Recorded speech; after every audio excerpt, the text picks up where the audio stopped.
Добрый вечер, всем привет из солнечной Норвегии. Сегодня мы поговорим о шестерках младших арканов Таро. И шестерки, как правило, показывают моменты, связанные с разного рода помощью. Они не только могут указывать на возможность оказания этой самой помощи нуждающемуся, да, но и намекают на необходимость попросить о помощи, довериться тому, кто тебя в чем-то превосходит. В разных мастях это проявляется по-разному. В шестерке пентаклей, например, очевидно материальная или иная ресурсная помощь. В шестерке жезлов есть возможность воспользоваться известностью, социальной значимостью. В мечах присутствует риск злоупотребления помощью, вам могут сесть на шею, проще говоря. А по шестерка кубков намекает, что нашими эмоциями могут воспользоваться. Такой разброс в трактовках может поначалу сбить с толку, но я сегодня постараюсь помочь вам связать все шестерки в один простой смысловой фрагмент, который легко встраивается в систему Таро, о которой мы говорим на наших лекциях. Ну и коротко для тех, кто первый раз на этом канале. Меня зовут Пан Роман. Я вот уже 25 лет интересуюсь картами Таро. 14 из них я консультирующий таролог. И последние 5 лет я профессионально преподаю Таро в своей школе. Добро пожаловать на канал. И этот эфир — часть большого плейлиста «7 значений Таро». Если вам эта тема интересна, вы хотите продолжение, ставьте лайк и дайте мне знать в комментариях, продолжать ли мне эту тему, либо, может быть, начать какую-то другую. И перед тем, как мы с вами начнем, собственно, говорить о шестерках, начнем, как всегда, с шестерки пентаклей, да, почему эта помощь именно материальная, я думаю, говорить не надо, но мы обязательно об этом упомянем. Но перед тем, как приступить, собственно, к 7 значениям Таро, да, это 7 таких основных значений, которые, скажем так, не обязательно охватывают всю возможную сферу применения этой карты. Но это самые распространенные 7 значений Таро. Если говорить о всех шестерках, да, то они все обязательно говорят о чем-то очень похожем. Сейчас мы об этом с вами поговорим, только я в самом начале нашей лекции сделаю маленькую паузу и выпущу кота, который шатает меня тут дома и не дает возможности начать. Одну маленькую секундочку. Ну давай.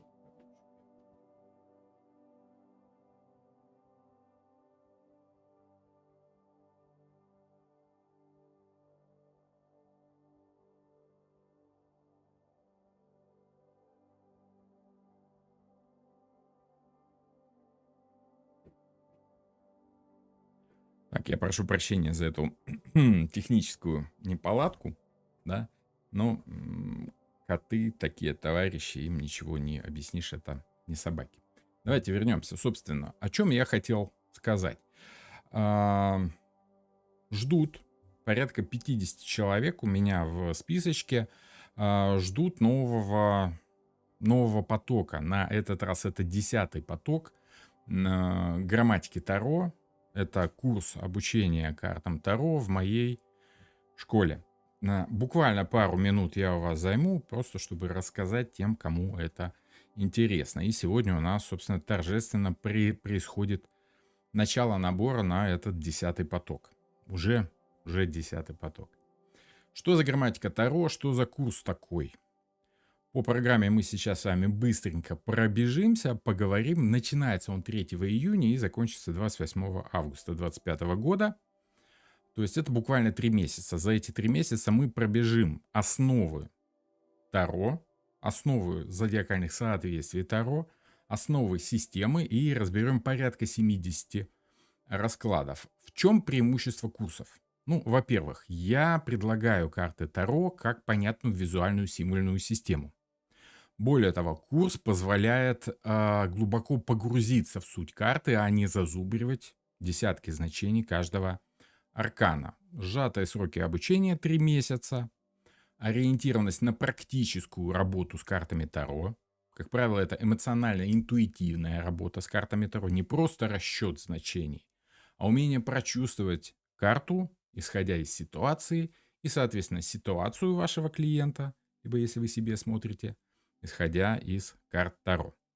То есть, в общем и целом, это практический разбор теоретических и конкретных ситуаций. Это разбор реальных раскладов, с которыми я имел дело за 14 лет своей практики. То есть я делюсь с вами своей практикой. Теоретическая основа курса — это вот все эти лекции, которые есть у нас на YouTube. Можно сказать, что на курсе я просто собираю все это в одно и даю одним таким сжатым цельным куском, который позволяет сформировать для себя базу действительно глубокого понимания карт Таро классической школы. Если говорить об отличиях от других курсов, ну, во-первых, других курсов много, да. Я их называю обычными курсами Таро, их много, в них, как правило, нет системы, то есть человек просто вываливает на своих студентов, на своих учеников какие-то массив своих личных наработанных значений, не сбивая их в систему. В них нет системы. Я же предлагаю уникальный подход систематизированной информации о картах Таро. Это своего рода глубокое понимание и чувствование Таро, в отличие от той профанации, которую на большинстве курсов, я не говорю, что только мой курс правильный, боже упаси, нет, конечно, есть отличные курсы, но их очень-очень мало. Подавляющее большинство информации о Таро, скажем так, на просторах интернета можно отнести к обычному курсу, который в основном бесполезный. Я предлагаю понимание Таро как системы символов, а не просто разобщенный набор карт.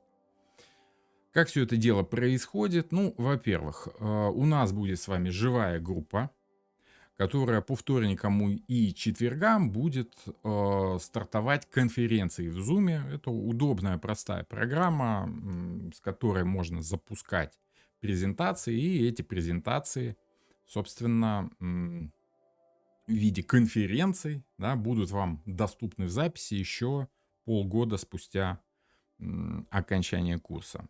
Кому нужен сертификат, будет сертификат, он симпатичный, людям нравится, вот, и подтверждает, что вы прошли мой курс.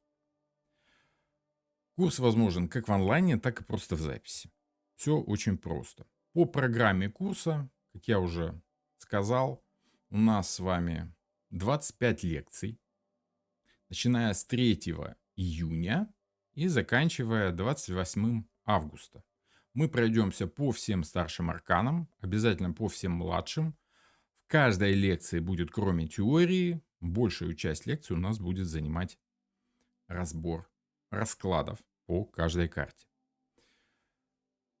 Мы с вами пройдем основы работы с Таро, основы зодиакальных соответствий. Это буквально 2 лекции для того, чтобы ввести человека в курс, как это все работает. Сжато, предельно быстро и предельно информативно. По старшим арканам у нас будут 11 занятий, по младшим 12 занятий. Итого у нас 25 занятий по 2 часа. Это около 50 часов. За 3 месяца вы хорошо стартанете в Таро, если вам это нужно. Ну и, как говорится, доступ к записи курса у вас будет после окончания курса еще 6 месяцев. То есть всего 9 месяцев. Поверьте мне, это более чем достаточно для того, чтобы понять основы. Вторник и четверг с 18 до 20 по центральноевропейскому времени GMT плюс 1, да?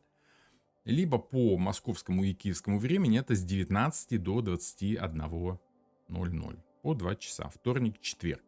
Кто заинтересован, пожалуйста, проходите по ссылочке в описании к этому видео. Есть страница сайта. На сайте вся дополнительная информация с примером лекции, чтобы вы поняли, что это за курс.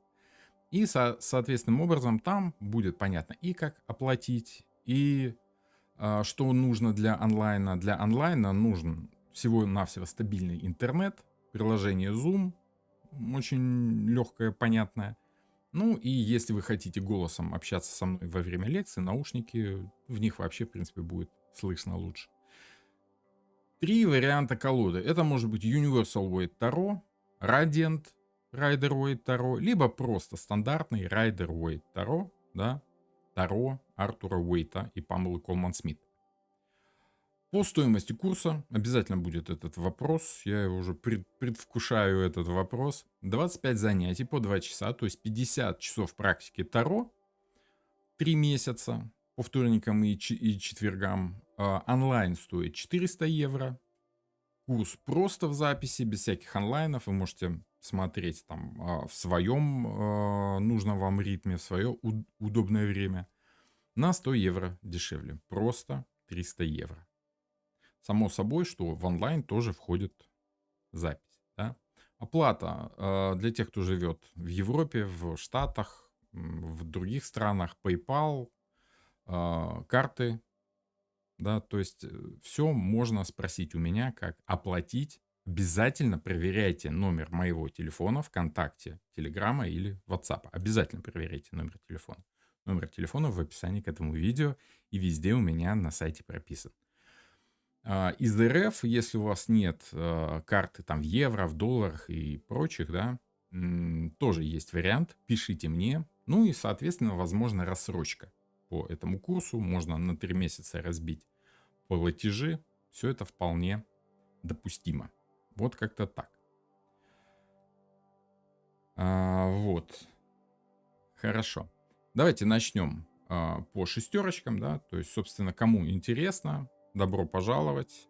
По ссылочке в описании к этому видео на моем сайте есть полностью вся подробная инфа с моим контактом. Буду рад вас видеть на онлайне и на своих лекциях на YouTube.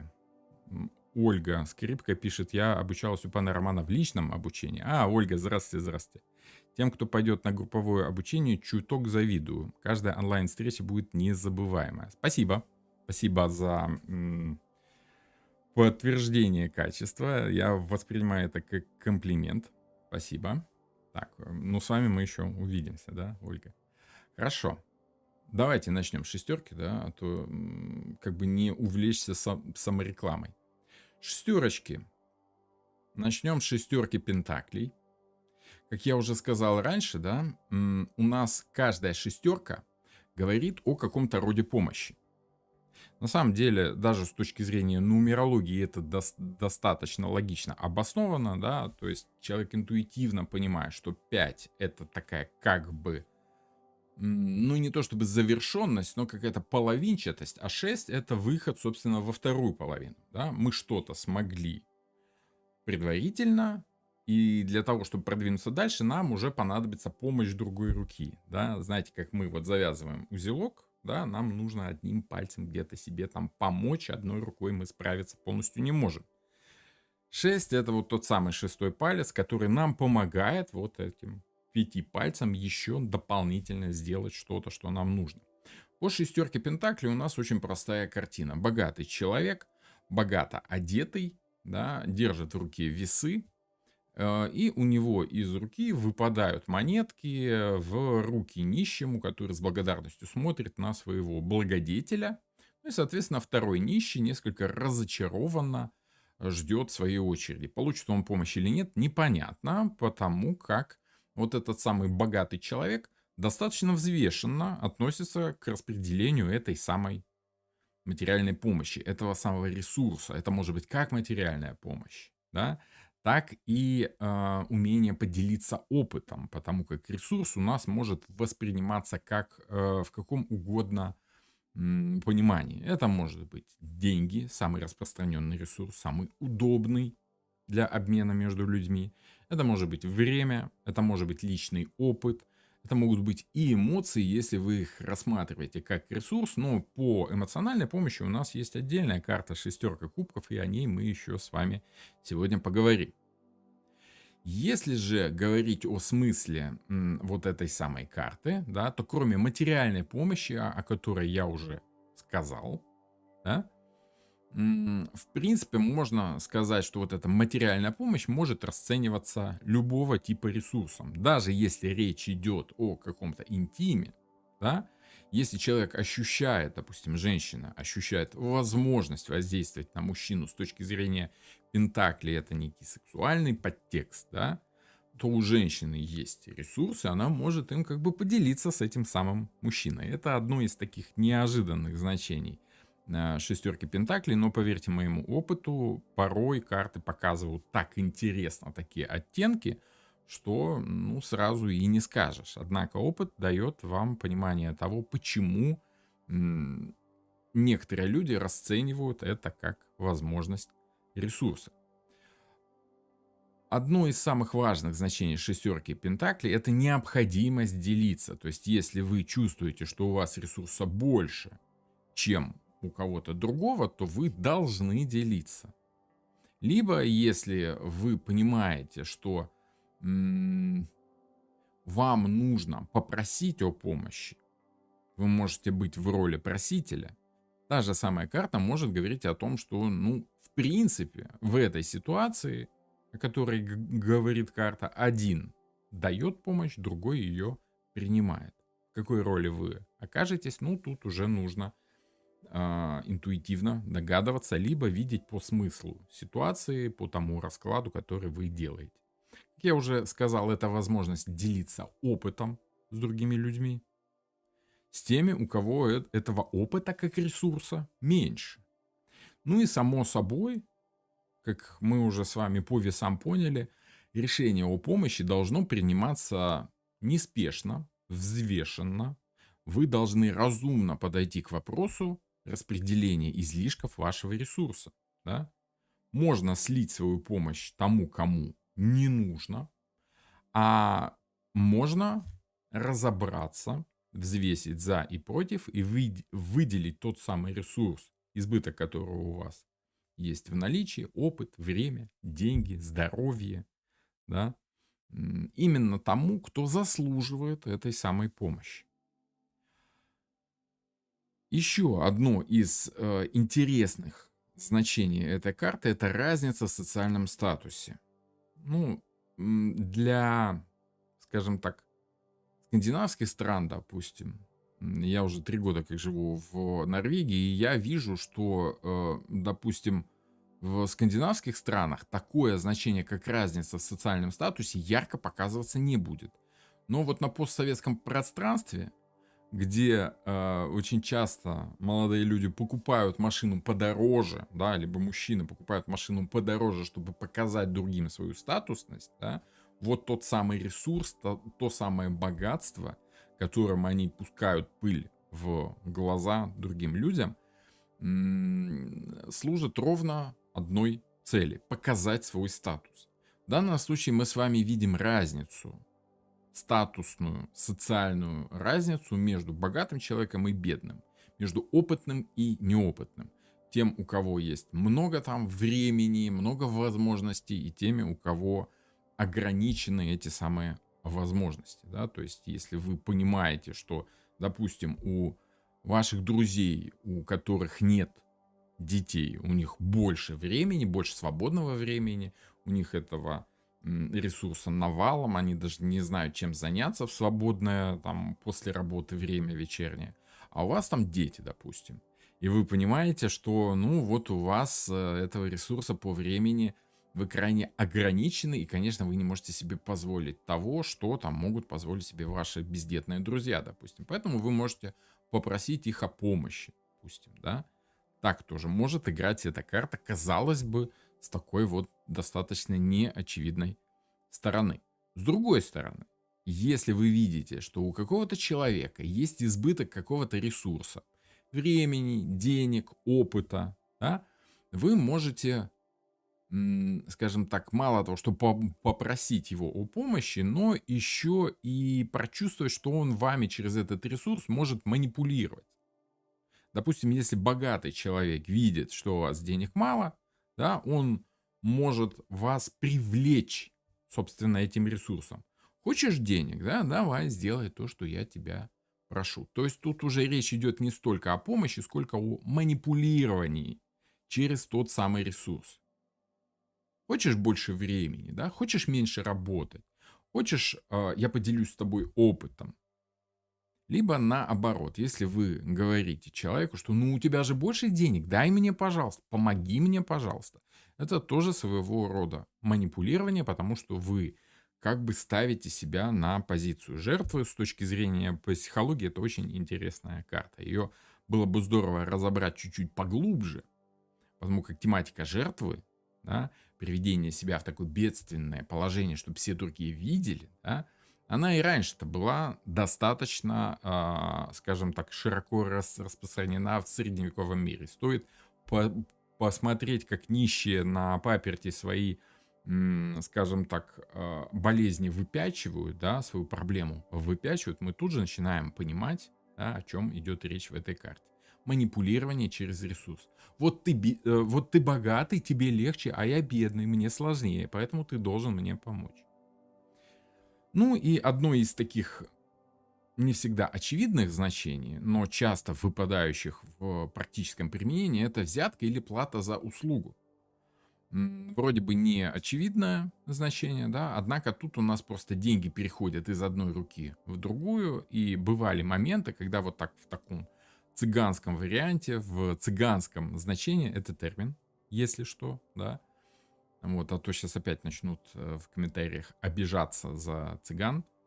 Вот. Очень часто в таком цыганском значении колода Таро показывает, что вам нужно помочь кому-то с помощью там денег, да, чтобы вам помогли с помощью взятки. Плата за услугу тут не столько плата, сколько помощь в продвижении дела там, с помощью материального ресурса, то есть денег. Я думаю, что это в принципе понятно. В чатике спрашивают, а вы боитесь числа 666? Нет, не боюсь, не боюсь. Главное, что вы вкладываете, какой смысл вы вкладываете в число, а бояться его, в принципе, смысла не имеет.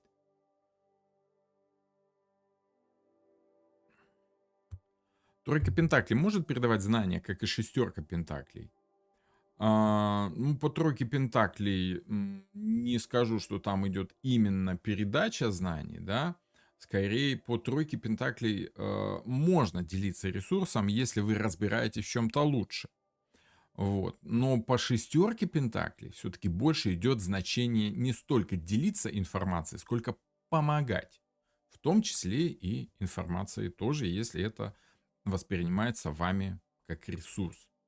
То есть тут все-таки ближе к помощи, нежели к передаче информации. Смысл больше в помощи, нежели в самой информации.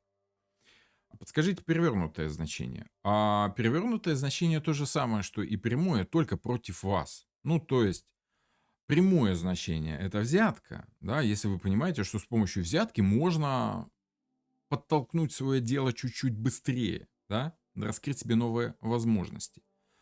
А негативное значение то же самое, только против вас. Это когда у вас вымогают взятку. Понимаете?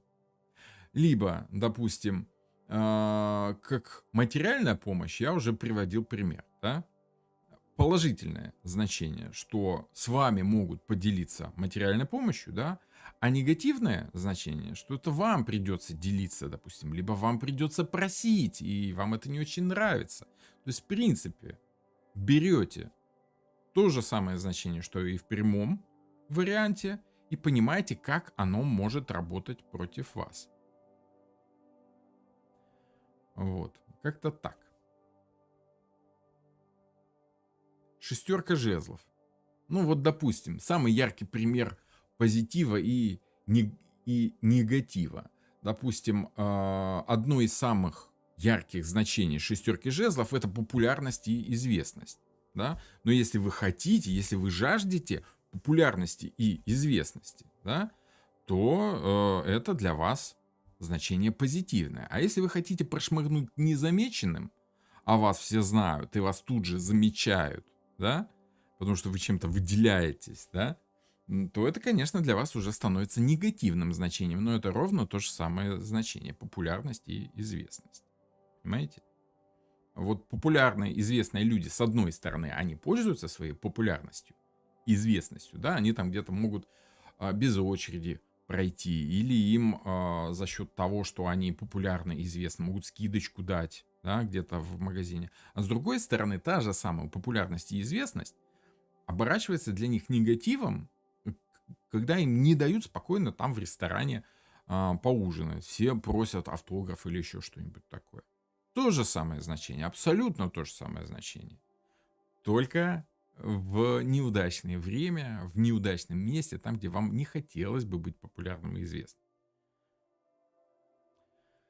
О чем у нас говорит шестерка жезлов? Жезлы это огонь, это социум, это помощь другим в социальном продвижении. Это у нас область, скажем так, социального взаимодействия. Обмен желаниями с другими людьми. Это когда вы показываете другим, как и что вы хотите, что вы можете. Когда вы демонстрируете себя и пытаетесь добиться признания обществом. Ну, то есть для того, чтобы добиться признания обществом, чтобы стать известным, популярным и знаменитым, что вам нужно делать? Вам нужно либо попросить кого-то о помощи, чтобы он вас промотировал, да, чтобы он вас прорекламировал. Тут маркетинг идет, тут идет самодемонстрация, да, вы должны показывать, что вы стоите чего-то, да, ваш товар самый лучший, самый-самый выдающийся. Вот у всех ровненький ряд этих жезлов, а у вас выдается этот жезл выше всех. Почему? Потому что карта говорит об очевидном успехе, о каком-то триумфе. Все обращают внимание на победителя. Все обращают внимание на того, кто что-то смог. Никому не нравятся те лузеры, проигравшие. Да и если вы проиграли что-то, вы не любите это демонстрировать. Вы не любите показывать свои проигрыши. А вот свой успех вы обязательно триумфально поднимаете на всеобщее обозрение. Это гордость, одно из значений этой карты, самоуважение, да, гордо выпрямленная спина. С другой стороны, негативное значение — это гордыня. Когда вы думаете, я, между прочим, тут самый умный, самый красивый, самый великолепный. Все на вас смотрят и думают, ну да, он действительно выделяется своей гордыней и вот этим вот выпячиванием груди. С другой стороны, если вы действительно признаны обществом, вы можете помочь другому человеку тоже стать признанным этим обществом. Да? Вы можете рассказать о ком-то другим людям, донести информацию до широкой общественности, скажем так. Вы можете по шестерке жезлов использовать социальные связи, которые у вас завязываются из-за того, что вы демонстрируете свои желания, показываете, что вы можете.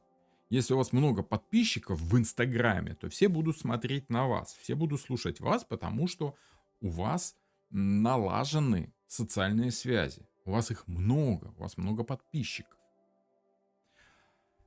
Если говорить о сюжете карты, конечно, это триумфатор, это победитель в рыцарском турнире, который, кроме того, что сам увенчан этим самым лавровым венком победителя, да, он еще один веночек поднимает на этом самом жезле. Что это за веночек? Это не его веночек.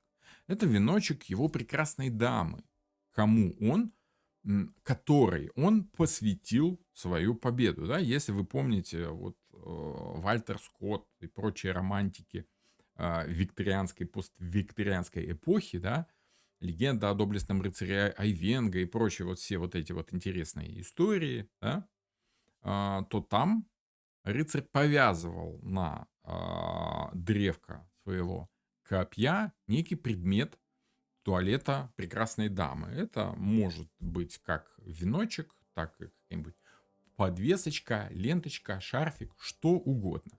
Таким образом, он как бы сообщал всем другим людям, кто сподвиг его на эти свершения, кто замотивировал его стать победителем. Понимаете? Это демонстрация другим людям своих желаний. Я желаю эту прекрасную даму, свои там прекрасные дамы. Чувствуете, как тут социальный уровень повышается за счет того, что кто-то помогает другому, да, достичь какого-то желания. Прекрасная дама хочет, чтобы победитель всем рассказывал о ней, а победитель хочет победить. Да? И таким образом прекрасная дама его мотивирует. Победишь, я тебе там веночек на твой этот самый жезл повяжу. Да? То есть такое вот намек, опять же, желание, демонстрация своего желания. помощь другим в социальном продвижении. Это может быть реклама, это может быть маркетинг, да, демонстрация чего-то. Признание обществом, когда вы показываете людям то, что они обязательно признают, а не то, что они скажут фу-фу-фу. Нет, это что-то социально одобряемое. Самоуверенность, которую вы демонстрируете, потому что вы уверены, что людям это понравится. Ну и само собой, как одно из самых банальных значений, это очевидный успех, триумф. Триумф от победы отличается тем, что о нем все знают. Это победа, о которой всем известно. Триумф — это демонстрация своей победы. Есть просто победа, где ты победил и пошел домой. А триумф — это когда ты победил и всем рассказываешь, какой я молодец, тут вот всех победил. Да, возьми с полки пирожок. Ну или что там прекрасная дама пообещала надеть на этот самый жезл. Позитивное значение — это гордость, самоуважение, демонстрация своих желаний. Негативное — то же самое. Это когда вы всем рассказываете о том, чего вы хотите, либо все видят, чего вы хотите. Для всех это понятно. Да? Это может быть гордыня. Это может быть то, что вы хотите спрятать, но тут особо не спрячешь, потому что этот жезл в карман не поместится. Уже все в курсе. Уже все знают. Это тот социум, мимо которого не прошмыгнешь в подъезде, потому что бабки у подъезда на лавочке, они-то все о вас знают, все друг дружке расскажут, да, скажем так, прославят вас на всю Ивановскую. Так. Мгм. Что у нас в чатике по поводу этой карты? По шестерке жезлов сделали доп. Админом в группе Таро. Так проголосовали. Ну да, то есть все признали то, что вы вот имеете право на то, чтобы как-то выделяться из общей массы. Все просто там зрители, слушатели, подписчики, а вы чуть-чуть более выдающиеся, чем все другие. Мгм. Окей.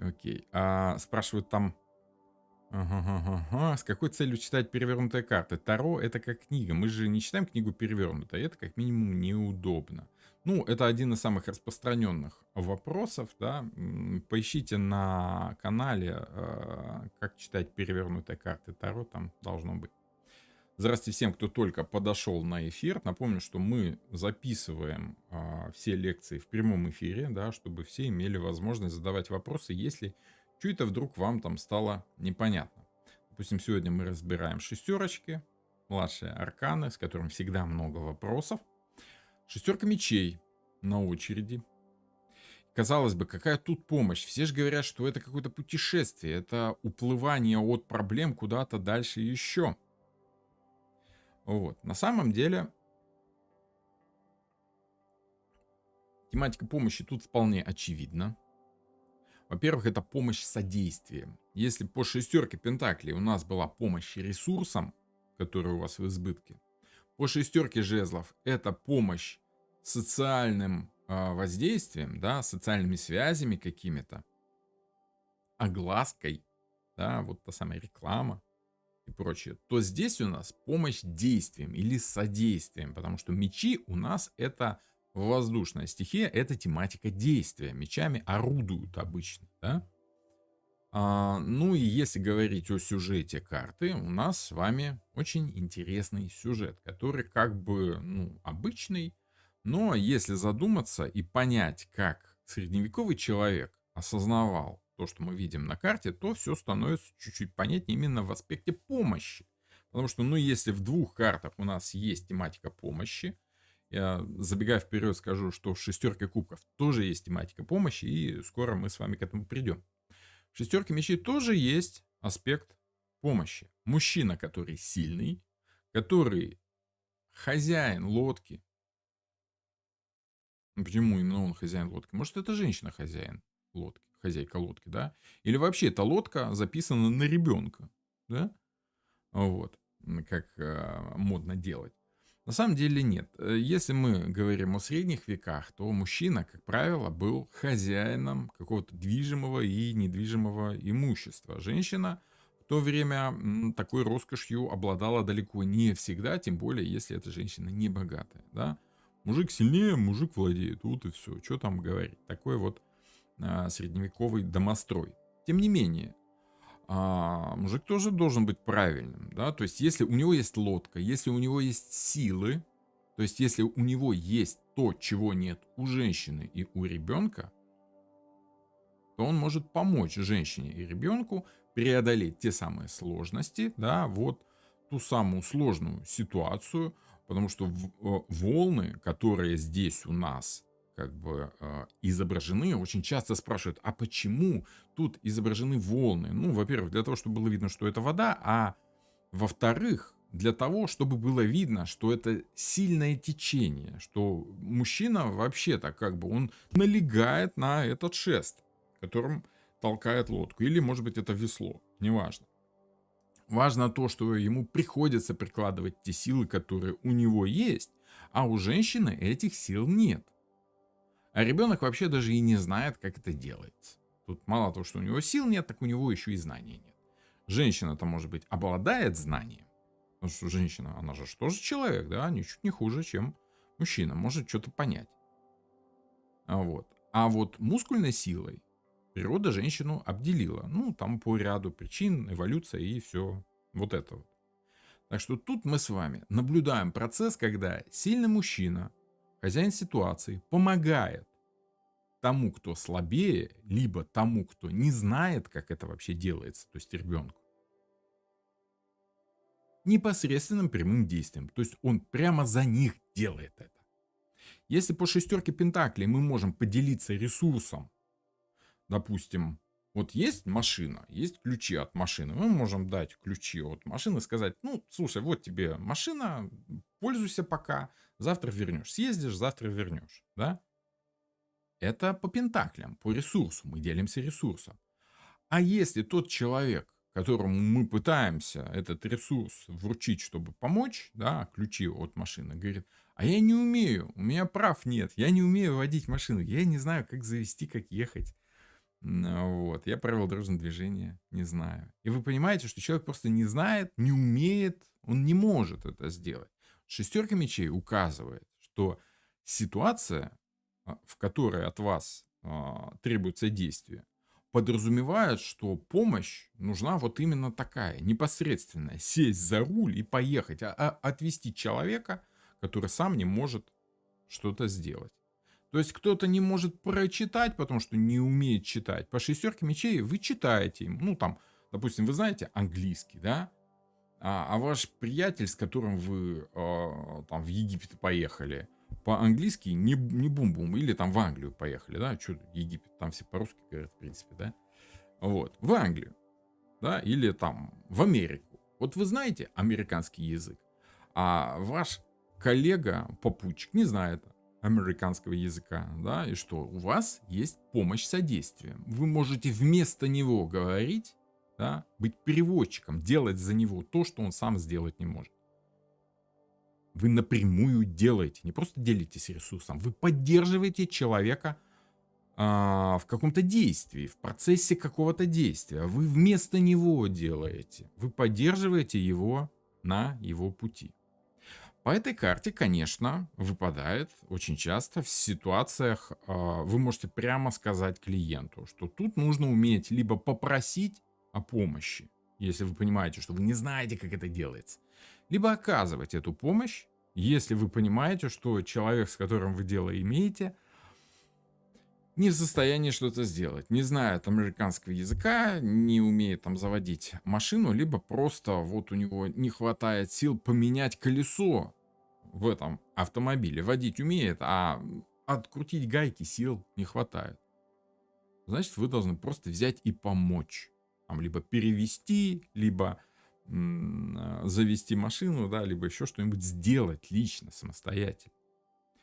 Это очень похоже на покровительство, и это одно из таких главных значений этой карты. Покровительство, помощь, прямая помощь расценивается как покровительство. Ну и само собой, когда вас просят охарактеризовать отношения, то это отношения, в которых одна сторона что-то может, что-то может такое, чего не может другая сторона. Это разница возможностей. Как я уже сказал, это когда женщина просит мужчину, допустим, заменить колесо на машине просто потому, что она знает, как это делается, но сил не хватает. Это разница возможностей, которые есть у людей. Ну и само собой, одно из основных значений, одно из этих 7 главных значений Таро, это непрошенная помощь, да. Когда за вас делают то, о чем вы не просили, вы вроде бы в помощи не нуждаетесь, но вот человек, который вам эту помощь оказывает, вот он считает, что непременно вам нужно помочь, за вас что-то сделать. Ну, чаще всего за детей что-то делают, потому что дети-то не понимают, что им помощь нужна, да. А вы, так как взрослый человек, понимаете. Вот такие дела.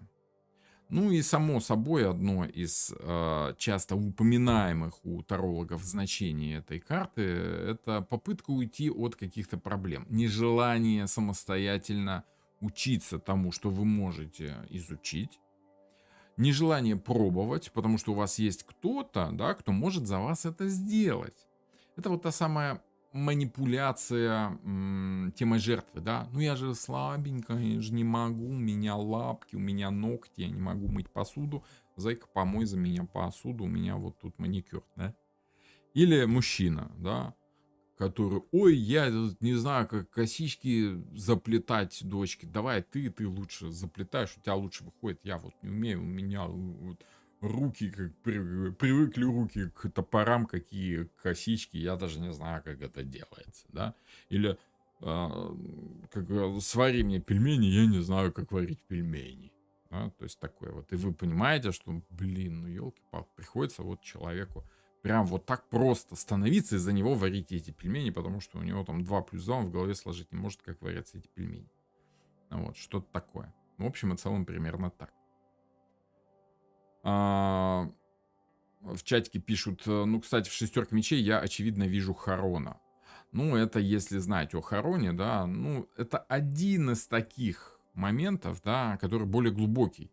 На самом деле, мы-то сейчас с вами говорим о 7 самых распространенных значениях Таро, да.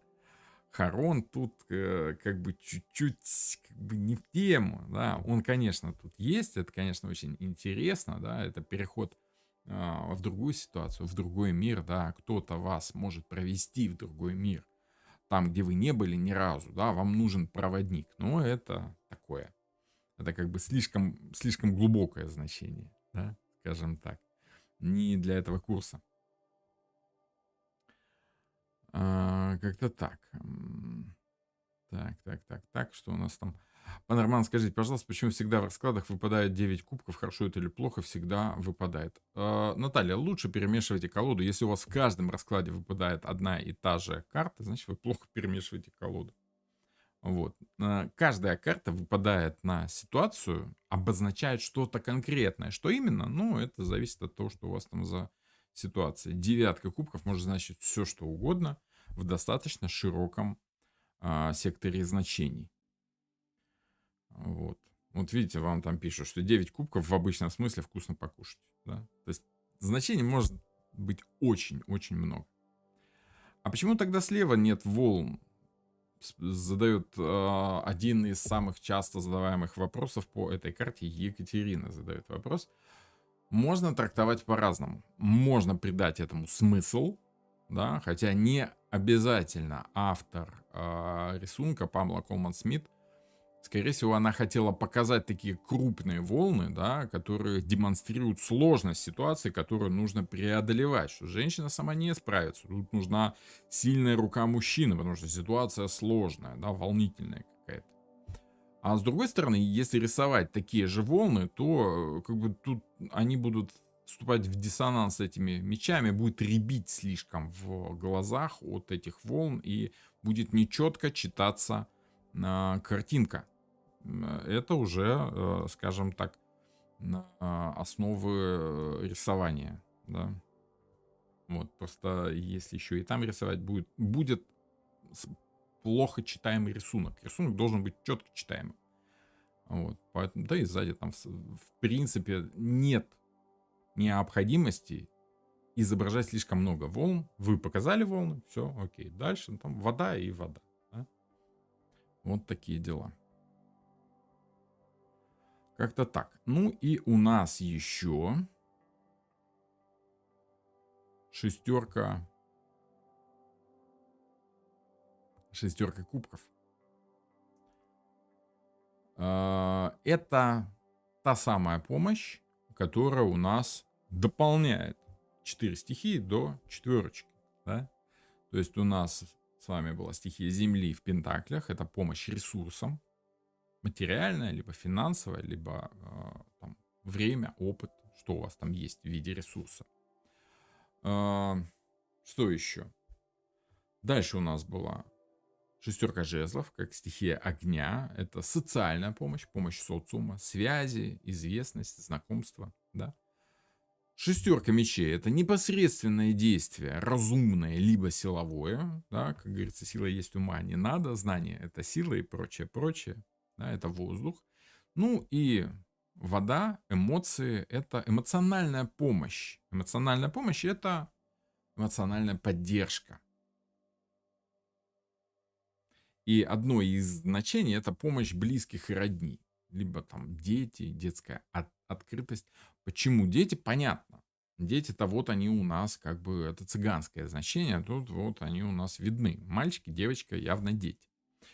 Но давайте глубже окунемся в смысл самой карты, потому как тут у нас достаточно интересная такая, очень интересная карта, одна из моих самых любимых по глубине смыслов. Потому что, смотрите, часто спрашивают, а что там за мужик такой? Да, вот там вот идет за этим кубком, идет по городской площади с каким-то продолговатым предметом. Это городской стражник. Плюс у нас тут с вами присутствует башня, городская башня, защитное сооружение. То есть у нас с вами действие происходит в безопасной ситуации, да? Защищенная территория, безопасная ситуация. Это не лес, в котором там дикие волки и разбойники могут этих несчастных детей украсть и съесть, да? Вот, тут безопасная ситуация. То есть мы с вами чувствуем, что два этих персонажа, да, у нас с вами находятся в безопасности. Это раз. Второе. Мальчик дарит девочке цветы. Когда дарит цветы? Тогда, когда хотят поделиться своими эмоциями. Цветы, в принципе, только за этим и нужны. Когда у вас эмоция позитивная, вы дарите цветы, чтобы показать свою позитивную эмоцию, скажем так, вашему партнеру. Мужчина, который не очень умеет в эмоции, да, он что, может цветы подарить? Но, я тебя люблю, вот тебе цветы, да, нарвал там гладиолусов или еще что-нибудь, или купил. Да, чтобы выразить свои эмоции. Потому что долго и витиевато, как там какой-нибудь Барт или Трубадур, там, да, он не может, не умеет в эмоции. Поэтому он просто веник цветов, да, и сразу приятно, да. Это кому? Мне? Тебе. А за что? Просто так, да. Вот поделиться эмоцией.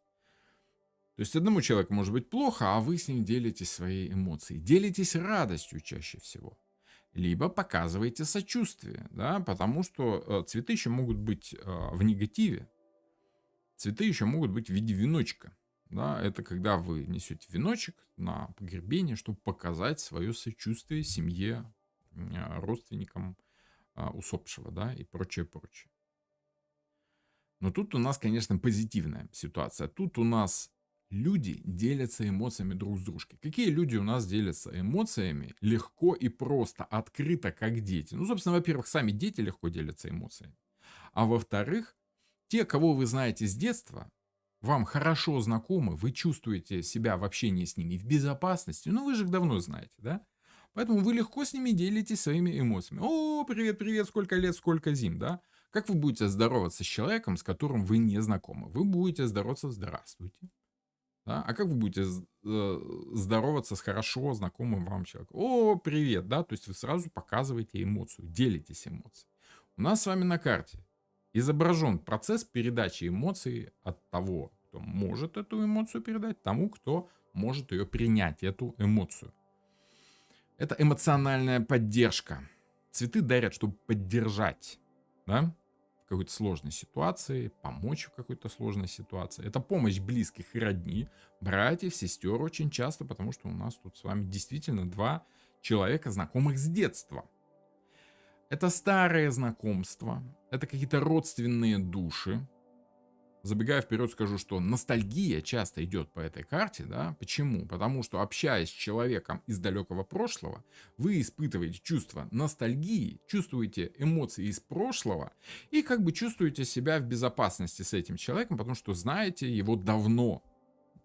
Вы можете предсказать, что он там, что от него можно ждать. С другой стороны, это эмоциональная зависимость. Если вас с человеком связывают там долгие эмоциональные переживания совместные, вы зависимы от эмоций, привязанных к этому человеку. Вы не можете просто так игнорировать эмоции, связанные с человеком, которого вы знаете давно. Если вам давно кто-то нравится, он вам будет нравиться. Вы будете его там... Вот когда вам говорят, слушай, сделай по-братски, пожалуйста, да? Вы сразу... Что? Вы сразу представляете, что нужно помочь как брату, потому что это как бы безопасная ситуация. Это как бы вам, конечно, заплатят, потому что братья ж не обманывают друг друга, да, родственники же всегда честны, да, потому что мы их знаем хорошо. То есть такое детское поведение может быть, наивное, доверчивое, и люди этим могут пользоваться. Вами могут очень часто эмоционально манипулировать. Самый яркий пример эмоциональной манипуляции — это когда в рекламе вы видите человека, одетого в белый халат. Вы испытываете эмоцию доверия к этому человеку, потому что вы давно знаете врачей, которые вам постоянно помогают. Врачи, они это такой яркий образ, знакомый с детства, врачи помогают. Да? И человек в белом халате может манипулировать вашим мнением, потому что вы ему уже верите. Понимаете? То есть по этой карте у нас с вами идет значение, что вы эмоционально доверяете какому-то человеку, он кажется вам близким, родным, вы можете попросить у него эмоциональную поддержку, вы испытываете чувство ностальгии, это что-то хорошо знакомое, эмоции из прошлого, дети, детская открытость, такая наивность, доверчивость, да, это в самом деле может быть безопасная ситуация, которая может такой только казаться. Вами могут манипулировать, если крутят вашими эмоциями, говорят, слушай, ну мы ж с тобой давно знакомы, ну я ж тебя не обману, одолжи мне там 5000 до понедельника, да? Ты ж меня столько лет знаешь, когда ж я тебя обманывал, хоть раз я тебя обманывал. Вот это вот тот негатив, который может быть в этой карте. Как-то так. Владивосток К пишет. Недавно шестерка кубков выпадала как карта дня. Уже вечером смотрел, как я это иногда люблю делать. Это кстати, правильно. И чтобы вы думали, почти сразу в дверь позвонил брат, которого не видел лет 17 уже. Ну вот, пожалуйста, да. Часто 6 кубков, пишет Ловган, трактуют как вернуться в родные пенаты, а у меня та карта ни разу не проигрывалась. Так она и не должна обязательно так проигрываться. Тут не столько родные пенаты, сколько знакомая ситуация, может быть, да? Чувства, которые вы уже когда-то испытывали, и поэтому они для вас как-то так представляют собой достаточно спокойную ситуацию. 6 кубков может обозначать передача знаний другим, как иерофант. Почему? Тут речь об эмоциях идет. Не очень понимаю, почему именно иерофант у вас тут внезапно возник. Анна спрашивает, Роман, может быть такое, что карты настроены на меня? Просто постоянно гадаю себе, отвечаю четко, а начинаю гадать другим, идет сложно, рассеянно, что с этим делать? Больше работать с другими, тогда вы будете чувствовать разницу. Себе всегда сложнее гадать, себе всегда ищешь более простые, более элементарные значения. Это раз. А во-вторых, ну да, есть люди, которые, может быть, себе смотрят гораздо проще, лучше, а другим сложнее. Хотя большинство как раз наоборот. себе смотреть сложно, потому что это предвзятость, себе хочется что-то получше увидеть, а другим как бы, ну, проще. С другой стороны, есть люди, которые с трудом смотрят карты клиентам, потому как ну, боятся ответственности, боятся брать на себя груз принятия решения, скажем так. Может ли означать отношения из прошлых жизней? Ну, если вы рассматриваете такие аспекты, да, вполне как раз. Ностальгия, прошлая жизнь, детская, что-то такое, да, в прямом и переносном смысле может быть эмоции из прошлого. Прошлое, оно как бы может и не ограничиваться одной жизнью, если вы рассматриваете мироустройство таким образом. Вполне, почему нет? Вот как-то так. Окей. Вот такие у нас шестерки. Ну что можете сказать? Продолжать мне эту тему или, может быть, что-то другое, что-то новое завести? Ну и с удовольствием отвечу на ваши вопросы. Задавайте вопросы, давайте посмотрим, что у вас там еще есть интересного. Так, так. Какие я тут вопросы пропустил?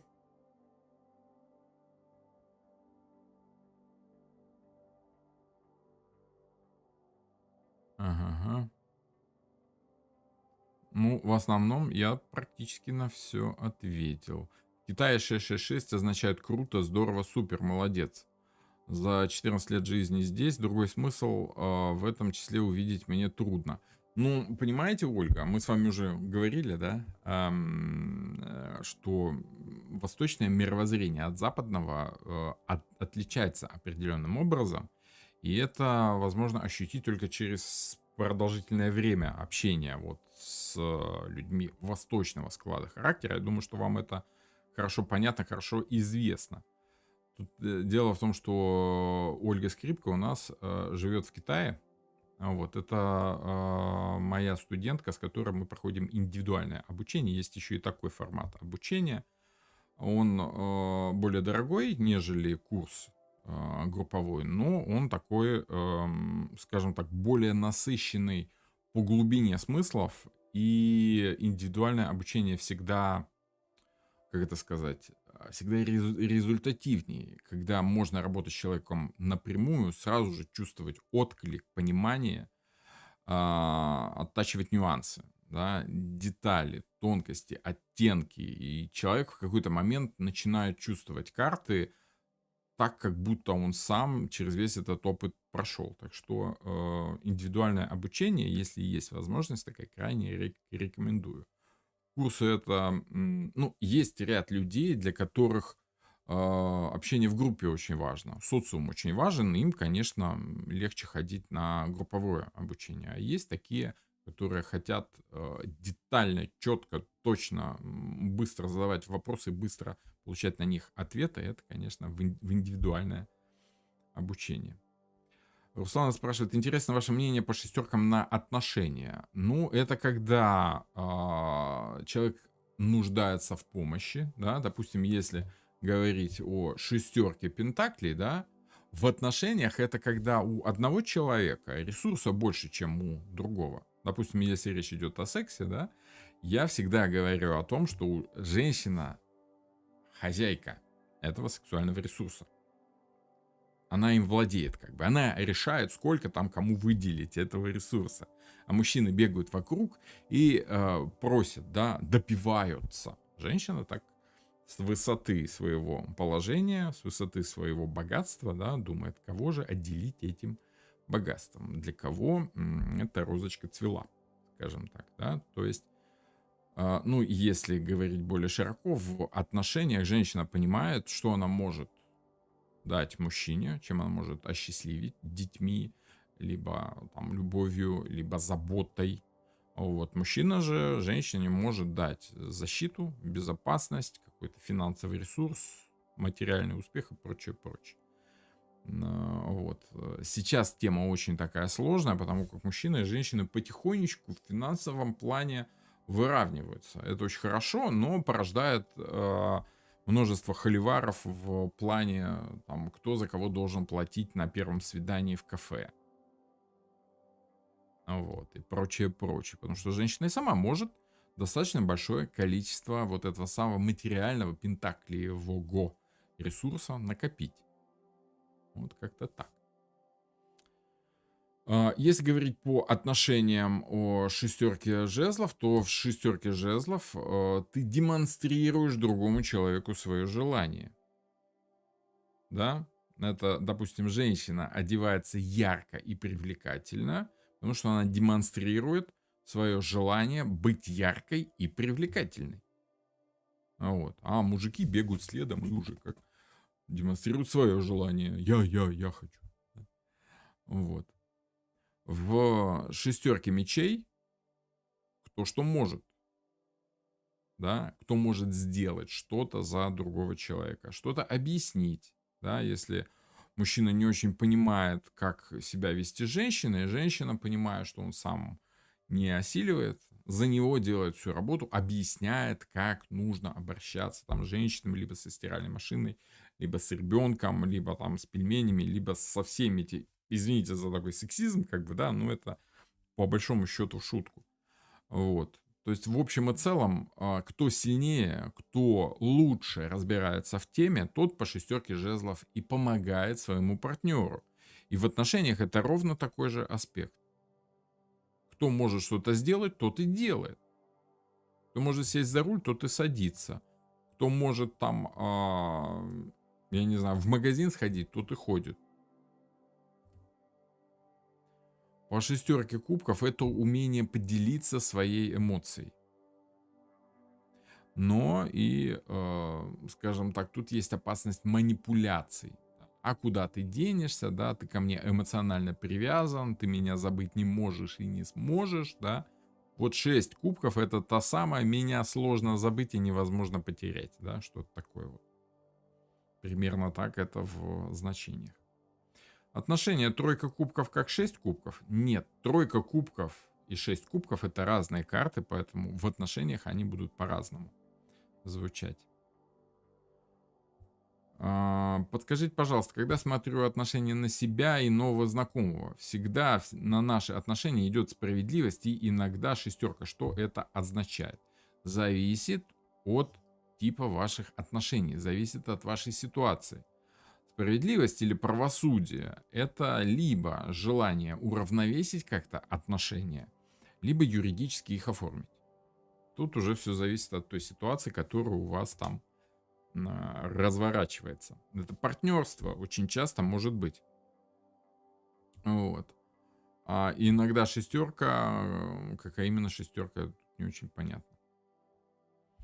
Ну так в целом про 6 интересно, можем еще поговорить о них. Хотя мне в последнее время, пишет Владивосток, очень уж часто двойка мечей выпадает, было бы круто узнать ваше мнение об этом в вопросе еще. Двойка мечей это сомнение. Если одним словом, это две точки зрения. Может быть так, а может быть так. Можно так сделать, а можно так. Можно одним мечом ударить, можно другим. Можно в одну сторону пойти, можно в другую. Это две мысли. Сомнения чаще всего. Роман, шестерка мечей на чувство мужчины к женщине, что может означать? Шестерка мечей на чувство мужчины к женщине обычно означает, что мужчина считает, что ей нужна помощь. Что она хочет, чтобы он за нее что-то делал.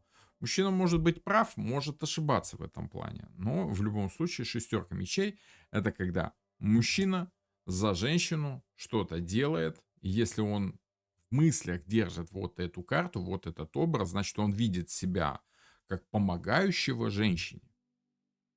Может быть, она ему все время говорит, ну ты же должен там денег зарабатывать, или ты же должен, вот, ты же настоящий мужчина, либо он в самом деле думает, ну я же мужик, я же должен. Она же сама не может. Вот, мало ли, что там она не может.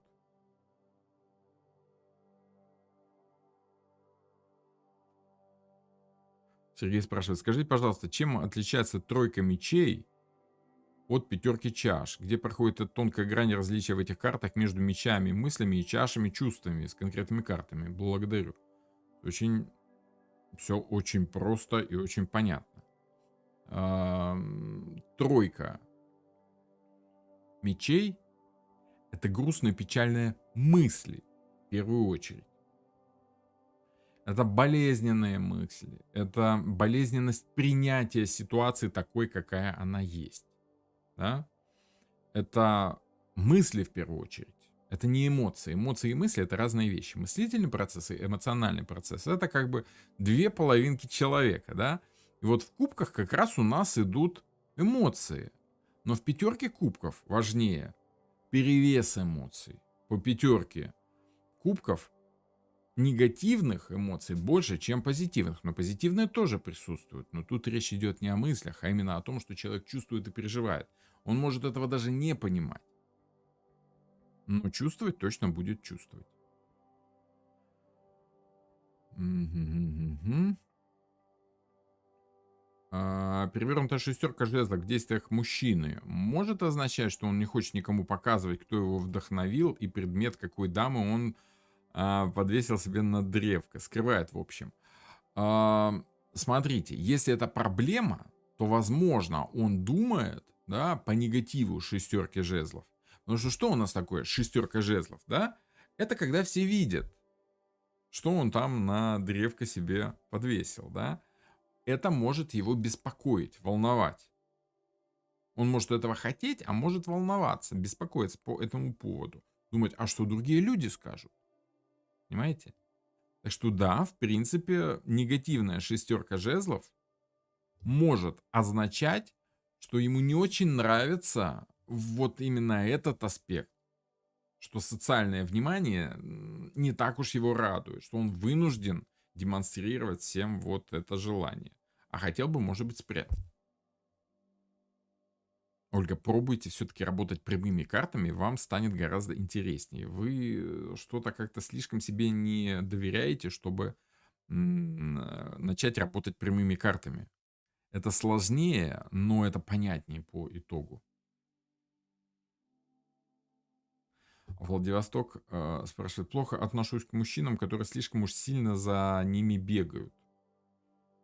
Хотя сам был таким, конечно, когда-то. Понял, что самодостаточным и сильным мужчиной женщины всегда готовы, только намекни. Ну, я бы не был так уверен в этом. Дело в том, что очень многое зависит от личности, как от мужчины, так и от женщины. Всех так скопом определять там либо к умным, либо к красивым не стоит.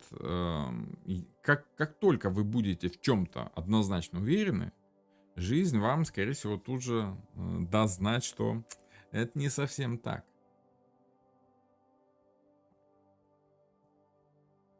Так что я бы вам советовал избегать слов «всегда», да, или «только».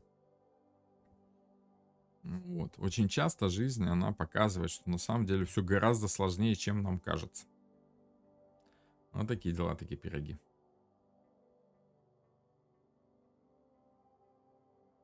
Так, что у нас еще интересного есть? Какие вопросики? Тему нужно продолжать. Ну, я вижу, что есть много желающих на продолжение темы. Очень интересно, подача материала супер. Ну, как умеем, как умеем. Стараемся, как получается. Так. Да. Панорман, не пугайте, конечно, продолжать. Ну как же ж не пугать? Если не пугать, никто, ну, лайки ставить никто не будет. Не то, чтобы я тут такой вот эти самые лайки собираю. Просто, ну, это необходимая часть работы. Просто потому, что если люди ставят лайки, то YouTube понимает, что, люди ставят лайки, значит, хороший видос. У YouTube-то глазок нету, да, он же только текст через алгоритм может читать. YouTube понимает, хорошее видео или нет, не по самому видео, а по количеству лайков. Вот, если много народу смотрит, если долго смотрят, если ставят лайки, еще и комментируют, ну, значит, хорошее видео, значит, значит, хорошие сапоги надо брать, да. Вот как-то так. Хорошо, добренько. Ну что, тему сегодняшнюю, я считаю, мы раскрыли. Еще раз напомню, что начинается набор на 10-й поток грамматики Таро. Да, еще раз выведу на экранчик. Начнем мы с вами 3 июня. Да, то есть уже можно мне писать. В описании к этому видео есть ссылочка на сайт, там есть все мои контакты. Обязательно проверяйте номер телефона, он тоже всегда указан в описании к этому видео. Если номера телефона нет ни в WhatsApp, ни в Телеграме проверяйте. У меня в Телеграме обязательно номер телефона записан. Начинается на 48, и дальше там циферки. Проверяйте. Мошенников очень много. Жулье активизировалось со страшной силой. Вот. Прям мучаюсь банить, банить и банить. Роман, планируете ли вы создавать свою колоду Таро? Ну, не вижу необходимости, может быть, лет через 10, да, если стану там уже солидным таким, совсем толстым тарологом, тогда, может быть, свою колоду создам. Вот, так что вот как-то так. Кому интересно, пишите, звоните. Буду рад вас видеть как на онлайне, так и если вам просто запись курса будет нужна. И если кому-то нужно индивидуальное обучение, у нас как раз вот сейчас у меня есть 3 месяца на то, чтобы кого-то взять еще на индивидуальное обучение. Один слот по утрам открылся. Это очень-очень полезно. Очень полезно. Добренько. Хорошо. Давайте на сегодня, наверное, тогда будем заканчивать. Да? Очень рад был вас сегодня всех видеть. Увидимся на следующей неделе. Продолжим тему. Еще у нас с вами темный гримуар, 78 дверей надо добить, да, добить эти колоды. Ну и соответственным образом дальше еще будет пара интересных тем. Рад был вас всех видеть. До новых волшебных встреч. Всем до свидания.